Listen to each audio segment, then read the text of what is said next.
You're listening to WorkWire, sponsored by Career Club and SHRM. Career Club has a range of services aimed at job seekers with an empathetic approach. Whether you are a job seeker yourself, know someone who is in job search, or an HR professional looking to bring a more empathetic approach to transitioning employees, check out career.club. If you are an HR professional seeking to enhance your skills, subscribe to SHRM and explore their extensive resources. Visit shrm.org. That's SHRM.org. Hey everybody, this is Bob Goodwin, president of Career Club, joined by my good friend, the president and CEO of SHRM, Johnny C. Taylor Jr., and welcome to another special episode of The WorkWire. Johnny, so good to see you. Good to be seen, my friend, and it's really good to see you, as the Southerners would say. Good to be seen. Good to be seen, y'all. Come on now. Do you know the plural of y'all? No. All y'all. Yeah. Good. And I'm a Southerner. I'm as Southern as you can be. I'm from South Florida, when it was the South, by the way. That's a good point. Southernmost tip of the country, but I had not heard all y'all. All y'all. My mother's from Birmingham, so yeah, we can do all y'all. Anyway, so one of the things that we like to do on the WorkWire is address very current things that are happening that affect work, the workplace, workers, right? And so we had something that happened recently that you may have heard about, which maybe is the presidential election that was in the United States last week. And gosh, it's going to be 2 weeks ago. Isn't it crazy? 2 weeks already, right? Wow. So what clearly has happened is it was very emotional, very polarizing, the election, and people have come out of that with different feelings. And what I was hoping that we could do is a couple things, Johnny. One is, talk about civility and how to have productive interactions with our colleagues who may not have felt the way that we felt about the election, irrespective of who you were for. And so just how to have healthy conversations with colleagues, what companies can do to set the right tone. Some people are over the moon and feel vindicated. Other people are depressed and just feeling horrible about what's going on. And they're coming to work with all those emotions. And so I was wondering if we could talk a little bit about that and then move on to talking about some of the things that you, SHRM, might see from a second Trump administration as it impacts the world of work. So, first of all, this is great timing. It's really interesting. We tried to get in front of this. We at SHRM, if you recall, when we started our civility campaign, and we started much early in the year. We knew that as divided as the electorate was, that to your point, you're going to wake up the next morning and 51% of the population was going to feel vindicated, excited, et cetera, and 49%, and I'm using rough numbers, was not. And we knew that. And so the question was, what can workplaces, employers, HR professionals do to facilitate a softer landing? Yeah. We thought that by emphasizing the importance of civility, tying this all to a culture of respect and diversity, yes. Because diversity, as you know, is not just race and gender and national origin. It includes political affiliation and belief systems and perspectives, right? Viewpoint. So we tried to set people up with it. And I believe that we brought the temperature down a little bit. It's not going to go away, but I do think that people who may have otherwise responded in a really, really negative way didn't, because of, I'd like for HR professionals around the globe to take some credit for bringing the temperature down. We made it clear to employees, what was civil behavior that would be tolerated and uncivil work behavior would not be tolerated. Like, we were really clear. So where are we now? We are a couple of weeks now past the election. Wounds are some are still licking their wounds. In fact, in some ways, Bob, it's worse because now all of the pundits, all of the folks are now taking shots. The president-elect is beginning to name some of his nominees for cabinet positions, and that creates yet another, strong emotions about it, depending upon how you felt about the issues. And we are just going to be in a constant state of turmoil is not the right word, but tension. Mm-hmm. That's the right word. Tension up to and through and including the inauguration. So that's what we're now all focused on. And SHRM wants to just remind people about civility, And really, I don't mean to be cute about it, but this is essentially a diversity issue. Like, you can't say to people, we welcome diversity, when what you really mean is diversity as long as I agree with it. Yeah. It just doesn't work that way. By definition, if you're a Republican, you should want some Democrats around to make better decisions and see different perspectives and angles. And vice versa, if you're a Democrat and your candidate didn't win, you should also be embracing this diversity. But we don't. We've sort of gone back into our That's right. tribalism, and you are either blue or red. And if your team won and you're now blue, you're poking fun at, upset, etc. So we at SHRM, as you know, our position is policy, not politics. So I'd love to talk with you at some point about what we're going to do, what we are advocating for with this new administration as it comes in, and frankly, what we want to say to the outgoing administration, because there's still things they can do and focus on in these last several weeks. Yeah, so we'll get on to the policy. But by the way, ever since I heard you say it for the first time, policy, not politics, that is just such a helpful line. It's not a line; it's a philosophy, and I love it. But but let's just kind of get down to first of all, I want to reiterate what you're saying in terms of what Sherman's tried to do to just set a foundation for, civility, respect, empathy. I think you like to talk about extreme listening. That's right. And so, this was very proactive on Sherm's part. Yes. Like, let's get out in front. You guys have TV spots on this stuff. I mean, this isn't just, in the Sherm newsletter. This is like to, the Yes. electorate at large. Like, Millions of dollars of expense, investment we do yeah. in So, this. I mean, Yeah. so, kudos to you all. And as you say, taking the temperature down. But at the same time, not at the same time, um, people are going to work and they're feeling what they're feeling as maybe an HR person, maybe just as a leader at my company, and maybe just as a rank and file worker.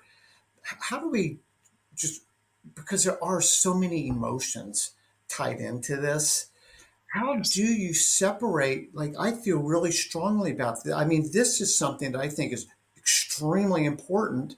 And either it fell my way and like I'm talking about it because I can't help myself, or Right. I massively disagree. And to sit back and just say nothing or to be quiet about it is disrespectful to the issue, the consequences. So I must be loud. I must be, animated to really kind of reflect the seriousness I believe these issues, you know, are grounded in. Yeah. See, I've the one thing that when I talk to employees in our organization, for example, is okay. So the next day, I was a Trump supporter, and we come in and I won. You could gloat. Hypothetically. Hypothetically, I'm saying, and it's not hypothetical that they won. And we have employees who walked in the next day and they're like, my candidate won. You could come in tastefully and respectfully. Yes, you can say, I'm very happy with the outcome of the election results. Or you could say, you all got trashed, you got dogged, you lost the popular vote, and this. You could go on and on and on. And all that can do is trigger people. And you have to ask yourselves, why am I doing that? This is a conversation that I had with someone. I said, you won. At this point, rubbing it in. This is not like a Super Bowl match where the next day Yeah. your team didn't win, but this is far more emotional and personal. So, what we've been advising people to do is have a level. This is where civility and respect and dignity comes in. Appreciate that your colleague is right now wounded. And this is not the time to put salt in the wound. It's time to say the decision has been made. Unless you're living, your head is in the sand, you know what happened, what the results were. And it's time that we get back to. It was your candidate the day before, and it's now your president the day afterwards, and it's all of our president elect. And so you just have to do that. But it's how we manage the communication, how we manage our relationships that will matter. Now, the flip side of that is if your candidate lost and you are coming in the next day and you're pissed. So your anger is bubbling over. You also have to stop and ask yourselves, how appropriate is that for the workplace? If you go in and attack someone whose candidate won, you should expect them to return the attack. And so this is very much incumbent upon all of us not talk about the biggest issue in the United States and arguably the world the day after the election. Of course, you can't like pretend that that didn't happen.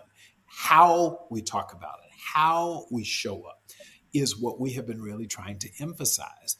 You know what I mean? That's just what it is. And what's happening is both sides are now lobbing, weapons at each other, and it's not cool.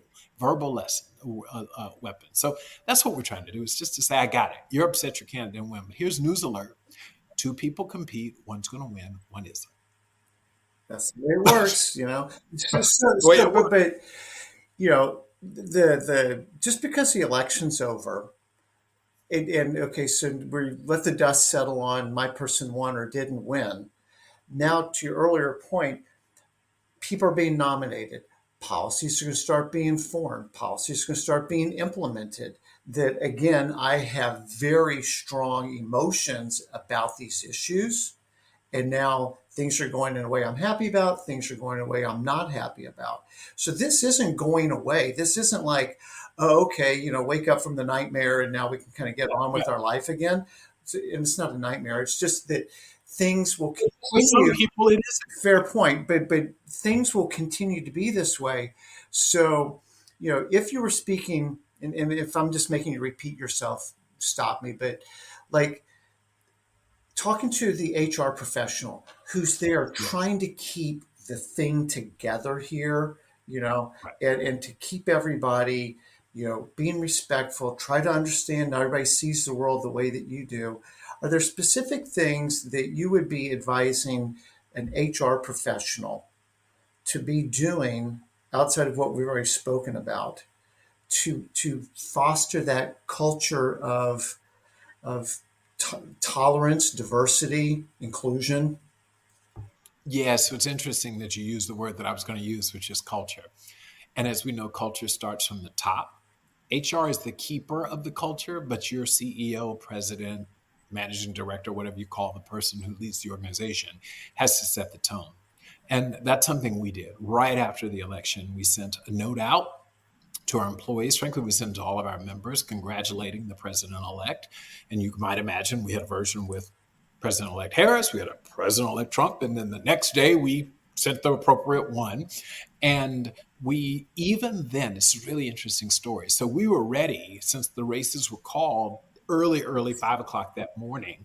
We were ready and knew. And so my team said, why don't we send out our note to everyone 9 o'clock in the morning?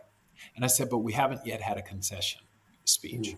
So out of respect, we know what the results are. So let's wait until, and the news dribbled out. It was like, well, the vice president will concede at noontime. Then it was sometime this afternoon. It was 6 o'clock. Long story short, about 4 o'clock. And she was supposed to do it. I guess she was a few minutes late. So 4:30-ish, she actually did it. We were intentional about how we were going to operate. We waited until she had the opportunity to properly concede. Some said you should do it right now. She should have done it last night. It didn't matter. What someone else does doesn't dictate how you carry yourself. Dignity and respect is something that and how you show up is something you have the ability to do. And that's what HR folks have to do. I'm not going to let someone else take me down or act in a way that's inappropriate with who I am and the sort of culture that we want to be a part of. That's what comes from the top. Is I was literally talking with my comms people saying, I know you want to do it, but no, we're not going to do it. And that's what we've got to do. As our leaders have to set the tone as the head person, HR has to make sure that it's facilitated through the organization.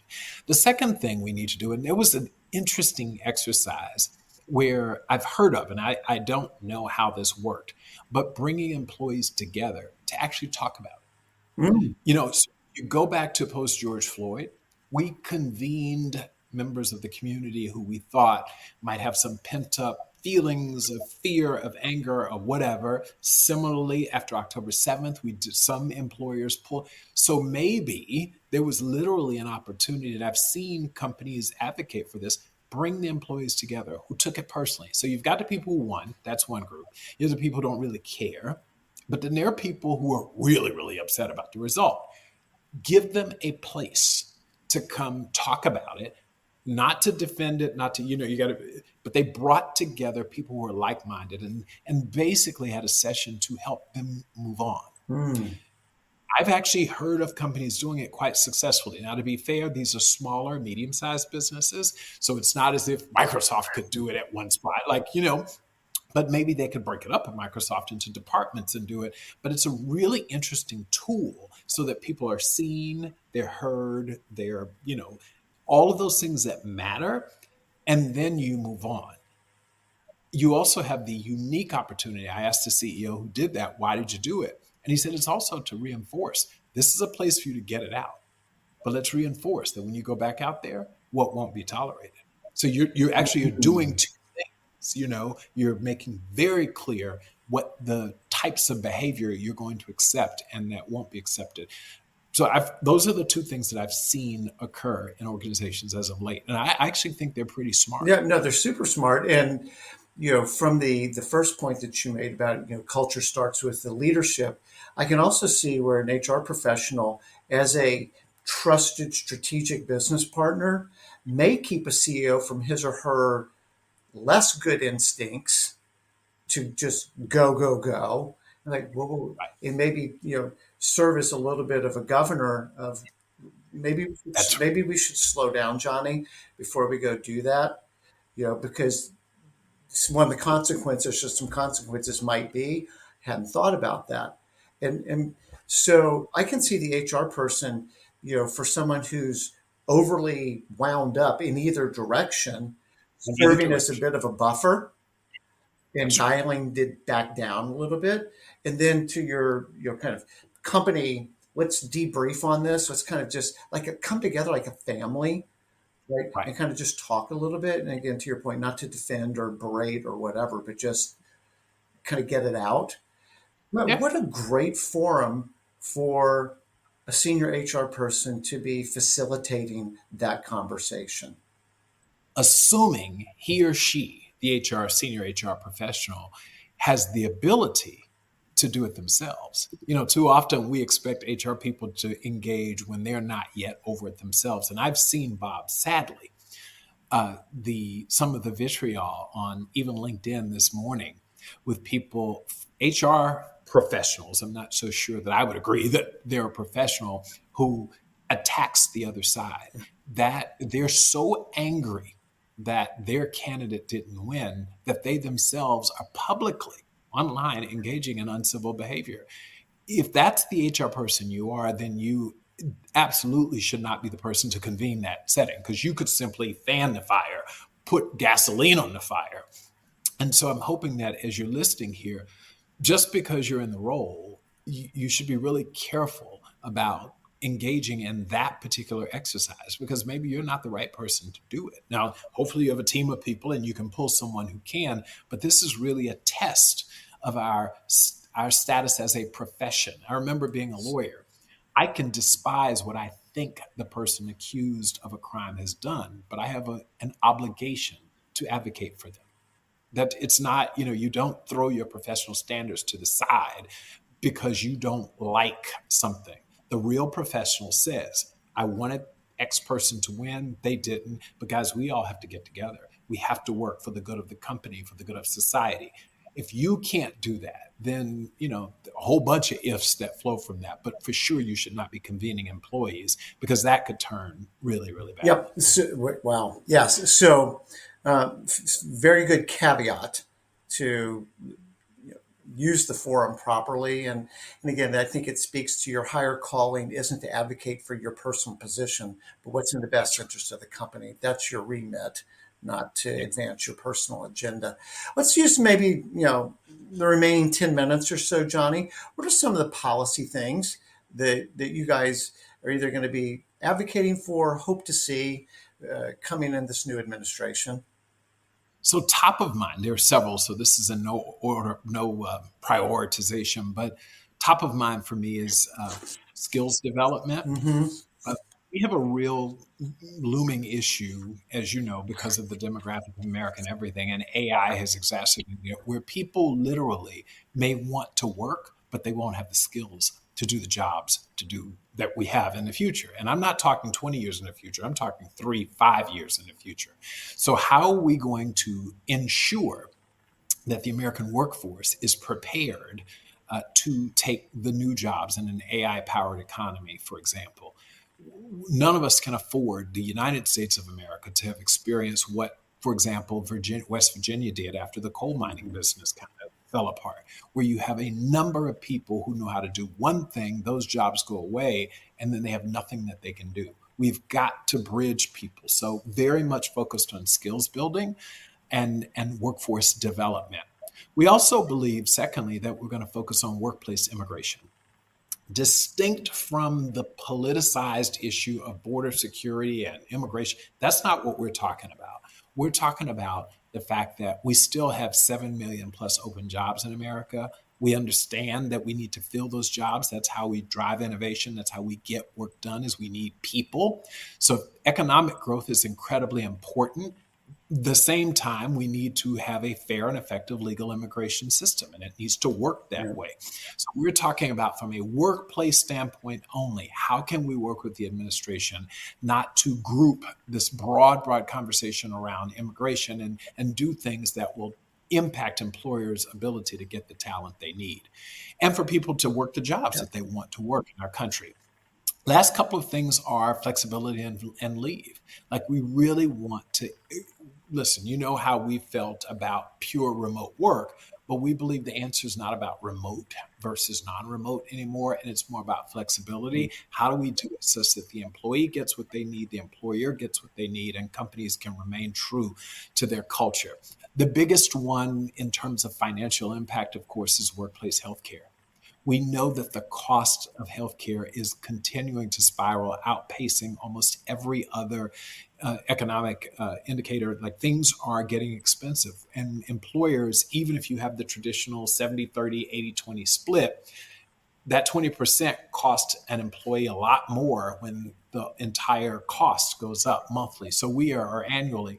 So we're working to figure out how can we work with the administration to identify and promote effective healthcare solutions that are affordable for both sides. Because our fear is it will become so cost prohibitive that employers will cease to offer the benefits.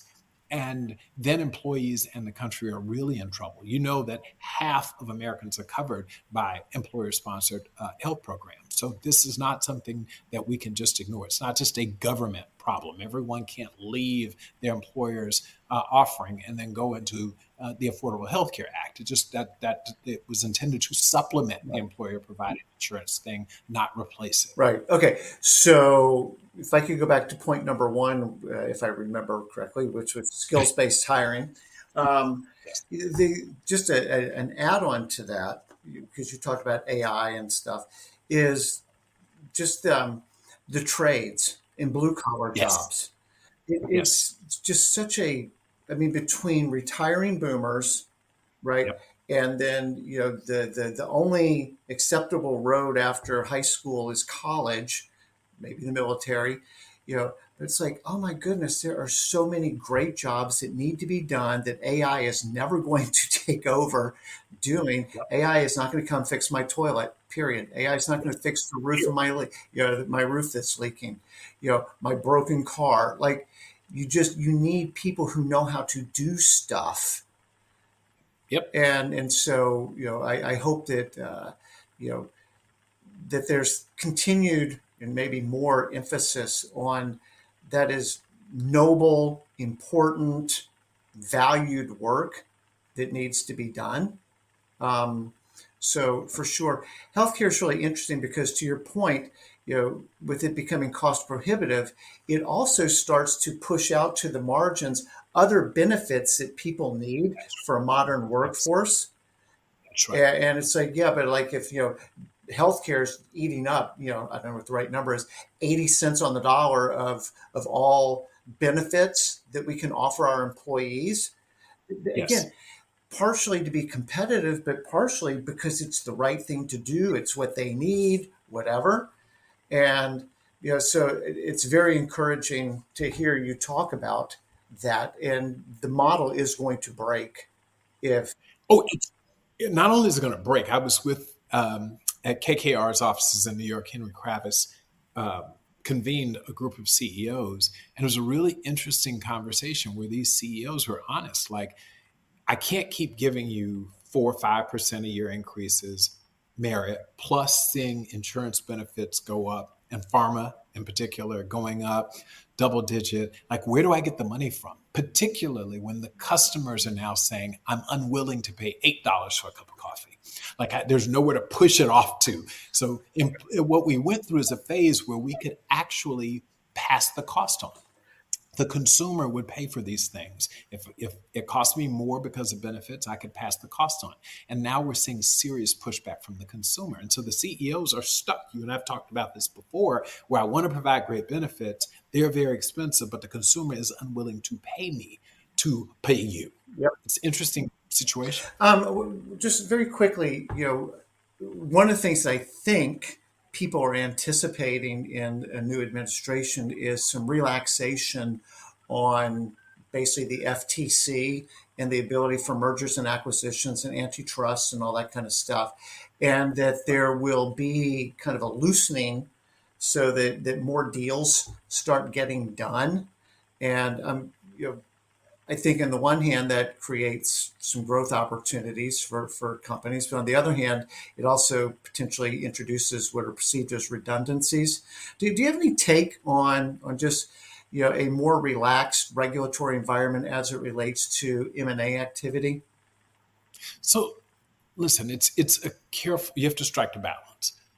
When people say we shouldn't have any regulations, I think they miss the point. This is why our country is the safe space for investors around the globe, because people know that it's not a wild, wild west, right? Literally, you do whatever you want to do. We have rules in place. We do have to protect, and ensure that there's the appropriate level of protection so that our industry and our marketplace works well, right? So I got that. I think few of us would disagree when we say maybe they've gone too far in some areas. So I'm hoping that the new administration will find ways for business to do what it does. I mean, for example, I don't have an opinion. I just know that the big debate, does Kroger and Albertsons, that's been held up. They've been unable to merge, although I think they've made a pretty darn strong case that this is very good. And they've sold off some areas where they had too much penetration, da, da, da, da, da. I'm hoping that in the new administration, we'll look at this and say, this company, the combined company, will be much stronger and will provide more certainty for its employees and protection long time for them. There's strength in numbers, right? So while at the same time, I get we've got to protect small businesses as well in those markets, and they're not squeezed out. So you just got to do it right. That's what we use, as much regulation as we need and not one bit more. Maybe and I'm hoping and I believe, if the Trump administration does what it said it would do during its campaign, so the Trump campaign, the administration does what the Trump campaign does, then I think we could be in for a good little run on that front. Yeah. So I believe one is just getting the uncertainty out of the way with the election, because Yes. it was so close. It could just have fallen off of a nice edge either way. Yeah. And so you've got businesses that have been fairly frozen in their decision making, because Yes. you have two fairly significant different worldviews. And so that could lead to all kinds of policies and regulations and whatever. It's fallen in what I think would generally be considered a pro-business kind of a way. Yes. But I mean, that's important, but just the fact that there's been a decision and you can start to navigate. I believe the labor market is going to open up. I think that companies are going to, okay, now I know I've got some sense of which way the wind is blowing. That's Right? It's going to be a new year. The interest rates are falling. I'm fairly sanguine that the labor market is going to open up. People that have been struggling to find jobs will find it a bit easier, and we're going to get some momentum back on hiring. But that's what Bob thinks. What's Johnny think? I hope you're right. I believe that on balance, you're going to be right. But listen, we have to give credit to the current administration. We've had a good run. I mean, if the markets are any indication, things are good. 4% Unemployment is very healthy. You know, you can be too low, and we know a couple of years ago we were in that situation, and that was tough on HR professionals and talent acquisition professionals. It's really tough. So I think we're in a good place. We just need to, on the edges, we need to make sure that people can get jobs who want to work. There's nothing more frustrating than I want to work, but I can't, which is why that focus on skills is so important in workforce development. We can't have a whole generation of people be left out, 40 and 50-year-olds who were not digital natives, be unable to compete in the 21st century. You just can't do that. You also can't, to your point, have everyone wanting to have college degrees and no one wants to do the jobs, the trades job, because we need those as well. So if we get this right, if labor under the Trump administration gets this right, working with business, I think you're right. We can unleash a beautiful workforce for the next 4 years. I hope so. Any parting thoughts, Johnny? Kind of post-election thoughts? Yeah, the one of the issues that we have got to do right now is work on bringing us back together. So we talk about civility. Civility means, I can still hate you, but I can be civil. There is spoken like a true Southerner, right? But I think we've now got to work on unifying the country. Because it was, listen, at the end of the day, even though it was an electoral college win, a popular vote win, a House and Senate sweep, at the end of the day, we do need everyone to come back together. And I felt good to see even Chuck Schumer's comments that got it. They won, and we've got to figure out how to work together. I think the rest of us have got to do that. Digging in and being angry for 4 years. I saw something the other day. There's a cruise ship that's advertising you can go away for 4 years. Insane. No, we need to come together, acknowledge that elections happen and someone's going to lose, someone's going to win. But more importantly, elections have consequences. And so anyone who believes that the Trump administration is going to do what the Harris administration would have done on every front is naive. That's not how it works. Right. He's going to do what he does, and we've got to bring that to the workplace and bring our employees together. So unification is what I'm talking about a lot now. Yeah. So I think that's a nice bow on, that's inclusion. That's bringing us back together, right? So we've had the diversity part. Now it's time to come together and get focused at your company, in your social circles, wherever, to come together, because at the end of the day, we're Americans. Yes. Amen. So that's I share that hope with you. So I appreciate you ending on that note. So Workwire listeners, thank you guys so much. The feedback that we get is tremendous. If this is a podcast that you enjoy, please share it with your friends. But as we've gotten traction over the last year, it's been really nice to get comments, suggestions for topics. If there's something you would like to hear Johnny and I talk about, that would be amazing. But in the meantime, we just thank you for taking a few minutes out of your day to listen, and encourage you to go back to your company, whether you're a leader or worker, anything in between, to foster that culture of civility, of inclusion, of belonging, of unity that Johnny was talking about. Your company will be better. Our country will be better. Yep. Yes. Thank you. Yes. Come on. Workwire. Thanks, Johnny. Talk soon. Take care. Bye-bye. Check out career.club for personalized help with your job search. Visit SHRM.org to become part of the largest human resources organization worldwide.